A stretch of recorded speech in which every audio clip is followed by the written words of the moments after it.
matinale Tocsin, 7h30, 9h30, à la volée.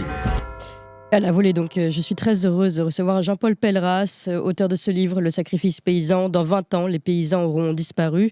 C'est déjà en fait un mot et une lettre qu'avait publié Jean-Paul Pelleras il y a bien longtemps, mais malheureusement toujours d'actualité. Et aujourd'hui, republié, et d'autres textes également dans ce livre aux éditions Éric Bonnier. Bonjour Jean-Paul Pelleras. Bonjour Clémence. Et merci beaucoup d'être avec nous. Vous êtes ancien agriculteur, journaliste, rédacteur en chef de l'Agri et le journal des gens d'ici, édité à Toulouse, et donc est auteur de ce livre évidemment. Jean-Paul Pelleras, peut-être je vais rappeler, tout le monde ne le sait pas, donc que vous étiez agriculteur avant et que vous aviez sonné l'alerte déjà il y a bien longtemps, notamment à cause de la concurrence de l'autre côté des Pyrénées, la concurrence espagnole. Est-ce que vous pouvez revenir là-dessus ? Juste un bémol, je ne suis plus rédacteur en chef de l'Agri. Ah. Depuis quelques mois, je suis en retraite. Enfin, je chronique encore pour quelques journaux, dont Le Point. Voilà. La concurrence qui vient de l'autre côté des Pyrénées est prégnante depuis plus de 30 ans. Et on a des différentiels de charges qui sont très importants, qui vont du simple au double, et qui font qu'on n'a pas pu tenir le coup. Donc, tout ce qui est fruits, légumes, vins, ma foi, est désormais réduit à sa portion congrue, parce qu'il n'y a plus les moyens de lutter à armes égales, si vous voulez, dans cette compétition déloyale. À titre d'exemple, environ 5000 camions par jour chargés de fruits et légumes passaient la frontière franco-espagnole il y a une vingtaine d'années. Aujourd'hui, il y en a entre 20 et 25 000. Voilà. Ouais. Ça, c'était il y a 27 ans. Aujourd'hui, vous l'avez rappelé dans votre livre, il y a quelques temps, ce sont les Espagnols eux-mêmes qui sont allés manifester et dénoncer justement cette ouverture des frontières. C'est-à-dire qu'au départ, on pensait que les Français souffraient de la concurrence espagnole. Aujourd'hui, on comprend que les Espagnols souffrent également de la concurrence française, et que tout cela, finalement, au lieu d'opposer finalement une nationalité d'agriculteurs face à une autre, il faut comprendre d'où vient le mal. Et c'est ça que j'aimerais que nous fassions aujourd'hui. Et peut-être pour commencer, citer une phrase d'Emmanuel Macron que vous reprenez et qui montre peut-être qu'il n'a pas vraiment compris, ou qu'il ne souhaite pas comprendre, ou qu'il ne souhaite pas régler le problème. C'est Emmanuel Macron sur France Info en juillet 2019. Nous, dit-il, alors je le cite, nous ne sommes pas des protectionnistes parce que la réalité de notre pays n'est pas protectionniste. Que ceux qui disent que tout accord commercial est mauvais, il parlait du Mercosur, et m'expliquent dans ce cas comment ils vont s'habiller, s'alimenter, se déplacer. Voilà, donc il balaye là les critiques émises contre les accords du libre-échange, et puis il va un petit peu plus loin. Les crises que nous avons vécues ces dernières années ont eu un résultat, c'est que qui était dans l'agriculture sans passion n'est pas resté. Qui était dans l'agriculture sans passion a mis un genou à terre, et parfois pire. Voilà, un parfois pire qui sous-entend évidemment le suicide agricole, enfin des paysans, des agriculteurs. Et donc, selon Emmanuel Macron, on comprend que qui est dans l'agriculture sans passion se suicide, alors que c'est peut-être l'inverse, un homme qui visiblement ne comprend ni les difficultés des paysans, ni leur détresse. Jean-Paul Pelleras, est-ce que vous pouvez expliciter un petit peu tout ça ? Mais je pense que Macron, de toute façon, n'est pas peut-être qualifié pour évoquer la difficulté paysanne. Parce que, bon, vous savez, comme toute difficulté, il faut l'avoir côtoyée à un moment donné pour pouvoir bien l'expliquer. Je pense que, bon, vous parliez du suicide, c'est un sujet très délicat, et les causes sont multifactorielles, n'est-ce pas? Il faut être très prudent. Elles peuvent être économiques, mais elles peuvent être d'ordre personnel, vous savez, la solitude, il peut y avoir des tas de choses. Bon.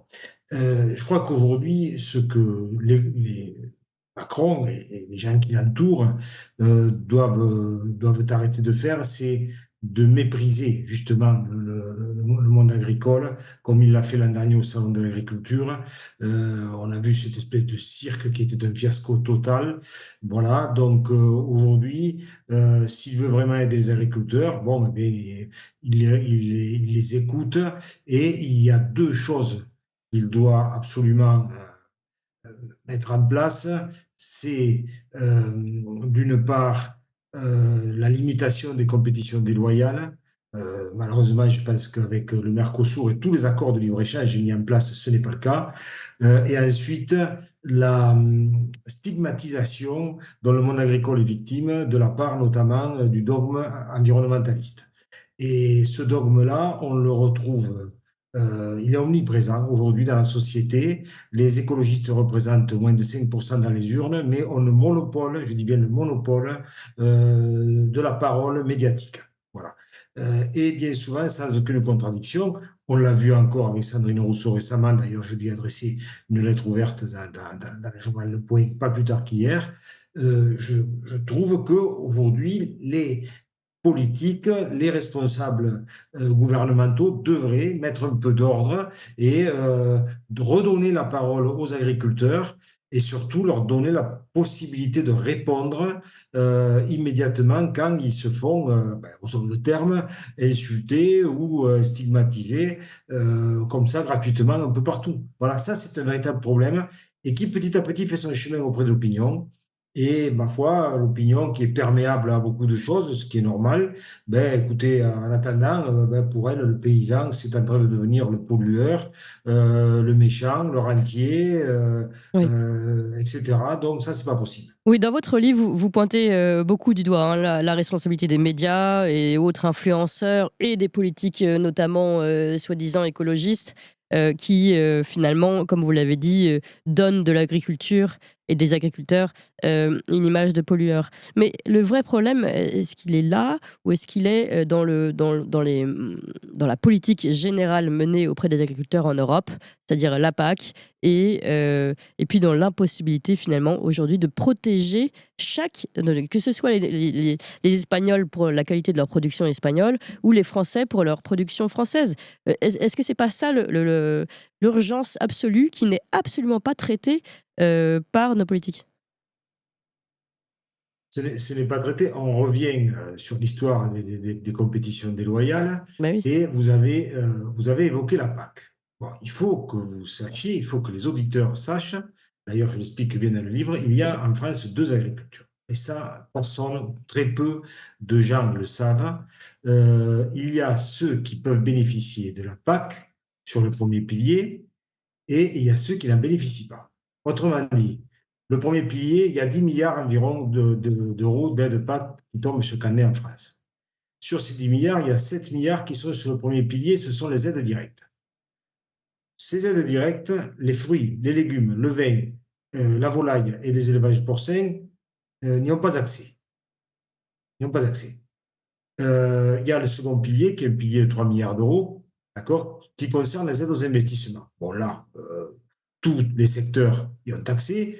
Ils ont une aide qui est de 25-30% en fonction, mais ce sont des investissements, c'est-à-dire derrière, il faut aller à la banque chercher le reste, donc de l'endettement. Revenons au premier pilier. Le premier pilier, il y a le secteur des grandes cultures notamment, qui est aidé, quoi qu'il arrive, il touche des aides à produire. Si aujourd'hui les fruits, les légumes, le vin sont réduits à leur portion congrue, c'est tout simplement car ils n'ont pas été aidés. C'est tout. Donc, et ça, les gens ne le savent pas. Et ils mettent tout le monde dans le même panier. Oui, c'est ça. Alors, pour avoir siégé pendant quelque temps dans les institutions nationales, notamment aux jeunes agriculteurs, et pour avoir été moi-même dans cette mouvance-là, j'ai passé 30 ans, je dis bien 30 ans, à dénoncer cette différence de traitement et à demander une convergence des aides. Nous n'avons jamais pu l'obtenir. Mm. Voilà qui est dit, et je pense que c'est une bonne chose que de le dire. Oui, donc on a d'un côté les grandes cultures et de l'autre les autres qui finalement n'ont aucune subvention. En fait, c'est une agriculture à deux vitesses. Et ce sont... Tout à fait, tout à fait. Je dis bien fruits, légumes, vin et volaille et élevage porcin. Ensuite, les grandes cultures touchent des aides et le secteur de l'élevage également, le secteur de l'élevage qui est quand même en grande difficulté. Alors, je dois rajouter que dans mon propos, je n'entends pas déshabiller Pierre pour habiller Paul, que l'on soit bien clair là-dessus. Ouais, ouais. Il faut aider tout le monde de la même manière. Voilà. Parce que s'il n'y avait pas de PAC, aujourd'hui, et le système malheureusement est fait comme ça, et il n'y aurait pas non plus de grande culture, il n'y aurait plus d'élevage, et on aurait un désert ou une friche de Perpignan à Lille et de Bordeaux à Lyon. Voilà. Ça, il faut que ce soit bien clair, n'est-ce pas? Mais il faut une convergence, il faut donner maintenant, même qu'il soit un peu tard, parce qu'il y a beaucoup, vous avez dans le midi de la France, vous savez, vous avez beaucoup d'agriculteurs qui font la circulation devant les écoles ou qui ont dû aller embaucher ailleurs, hein. Ils ont dû arrêter, hein. J'en fais partie d'ailleurs, hein, voilà. Voilà. Je ne suis pas devenu journaliste par hasard. C'est parce qu'à un moment donné, je n'ai pas pu continuer à vivre de mon travail, qui était celui de maraîcher, d'arboriculteur. Voilà, il y en a eu des milliers comme ça. Ouais, Voilà. c'est ça. Ouais, vous avez vécu justement ce suicide paysan. Alors, aujourd'hui, justement, vous avez parlé de ce suicide paysan il y a 20 ans. On voit la situation qui est encore plus catastrophique qu'avant. On voit et on a suivi de très près, nous ici, les révoltes des agriculteurs, et notamment ce dernier blocus, mais il y a eu ceux de la saison dernière. Euh, que doivent faire aujourd'hui les agriculteurs pour se faire entendre finalement? Quel conseil leur donnez-vous? Que faut-il faire C'est aujourd'hui pour qu'enfin le bon sens et la bonne gestion agricole reviennent? une question compliquée parce qu'en fait, on vient de voir que euh, finalement, les actions récentes, là, d'il y a quelques jours, j'ai l'impression, bon, j'ai l'impression que ça n'a pas abouti. Et alors, bon, il y a en plus en ce moment, bon, une forme de surenchère, hein, qui est due à la proximité des élections de chambre d'agriculture qui vont avoir lieu d'ici la fin du mois. Alors, tout le monde, bon, on essaie de se montrer un petit peu sur le terrain, ce qui est normal, voilà. Mais je crois qu'aujourd'hui, ce qui manque le plus, encore une fois, c'est l'écoute de la part des gouvernements successifs. L'écoute, elle n'y est pas. Ils renvoient en Eh oui. permanence. On a vu, Macron a donné rendez-vous l'an dernier. D'ailleurs, je le dis dans le livre. Après tout, cette espèce de remue-ménage un peu rocambolesque qu'il y a eu au salon, il a dit, je vous verrai l'an prochain, après les élections des chambres. Donc, théoriquement, en mars 2025. Bon, entre-temps, il y a eu tout ce qui s'est passé sur le plan politique. Et ça, il Et n'y a, pas, entre-temps, il y il a y a eu pas d'interlocuteur. pardon, juste là, il y a François Bayrou qui explique qu'il n'y a pas d'urgence à recevoir les agriculteurs. Donc, on est dans un système français. On a Emmanuel Macron qui dit que de toute façon, la France n'a pas à être protectionniste et que finalement, il n'y a que ceux qui manquent de passion qui se suicident, ce qui est l'inverse de la vérité. Et puis, des gouvernements, des gouvernants, donc ici notre Premier ministre François Bayrou, qui explique qu'il n'y a pas d'urgence en fait, à entendre la détresse agricole. Mais, enfin, c'est hallucinant. Mais il n'y a pas d'urgence pour eux. Vraisemblablement, il y a de l'urgence nulle part. Bon, très bien. Donc aujourd'hui, l'agriculture ne fait pas exception. Ils vont essayer de gagner du temps. Ensuite, ils vont essayer, comme ils le font avec d'autres secteurs d'activité, ma foi, de convaincre un peu les partenaires sociaux, de voir avec les syndicats. Ils vont proposer des mesurettes. Derrière, il y a tout un staff technocratique qui va se mettre en place. Ah Et oui. puis ces mesurettes-là, elles seront adoptées ou pas. Vous savez, Macron est spécialiste de ce genre de choses, les débats citoyens, Oui. les consultations. Bon, à un moment donné, ils sont allés au moment de la loi alimentation, ils ont consulté, il y avait 130 personnes qui ont été réunies. Sur ces 130 personnes, je crois qu'il n'y avait que 2 agriculteurs. Bon, très bien. Donc, ça va recommencer. Et puis, le mandat va passer, puis, etc., etc. Puis, on perd 100 000 agriculteurs tous les 10 ans, ou même moins, ou même plus. Donc, c'est comme ça. Il y a une forme d'érosion qui est programmée et qui est peut-être malheureusement inéluctable si l'on se place à la place justement des décideurs. Pour eux, ils disent, bon, on va attendre et puis petit à petit, ça va s'éteindre tout seul. Il y avait, vous savez, je le disais l'autre jour sur notre station, l'agriculture ne représente plus que 1% des électeurs aujourd'hui. Ouais. Vous savez, c'est pas beaucoup. Et à partir de là, et donc petit à petit, on va encore baisser. Je le disais, les joueurs, les associations, les joueurs de pétanque les représentent, avec tout le respect que j'ai pour les joueurs de pétanque, représentent plus aujourd'hui Oui. de mains à serrer que de paysans dans les campagnes. C'est comme ça qu'il faut voir les choses. Oui, Et de je crois comptabilité que de c'est vote. ça le Ouais. problème. Ouais. C'est que le paysan qui pèse 100 milliards d'euros dans ce pays, et pourrait représenter davantage d'ailleurs, parce qu'il perd sur le plan du commerce extérieur, pourrait à un moment donné être considéré pour l'enjeu économique et social qu'il représente. Eh bien non. Mais, et même, je vais aller plus loin. Pour l'enjeu, pour l'identité de la France, je veux dire, pour le paysage de la France, pour le terroir de la France. C'est ça, les agriculteurs. Hein. C'est ceux qui façonnent le paysage. Et aujourd'hui, comme vous l'avez dit, ils ne sont visiblement comptés que comme une bulle à voix minimale et donc peu importante. Je rappelle cet extrait de votre livre. La France totalise un peu plus de 400 000 paysans contre 10 millions au lendemain de la Seconde Guerre mondiale. Elle compte, pour ne citer que ces exemples, 2,2 millions de joueurs inscrits dans des clubs de football, un peu plus de 1,5 million de pêcheurs, 1,1 million de joueurs de tennis, 300 000 joueurs de pétanque licenciés et plus globalement 21 millions de personnes adhérentes à des associations. Donc oui, finalement, il ne constitue pas suffisamment une réserve de voix pour être intéressant. Voilà où on en est dans la politique actuelle. C'est-à-dire qu'on ne compte que par réservoir et non par grande ligne politique finalement et défense de la France, puisque ça fait évidemment partie de la défense de la France. Encore une fois, Jean-Paul Pelleras, et c'est ma dernière question. Que faire aujourd'hui pour que cette ligne, qui devrait être une ligne fondamentale justement politique, c'est-à-dire s'intéresser à l'agriculture française, à la qualité de l'agriculture française et à nos agriculteurs, que faire pour que nous soyons enfin, que ce que vous dites depuis 20 ans soit enfin entendu? Faut-il une révolte? Faut-il un renversement politique? Que faut-il attendre?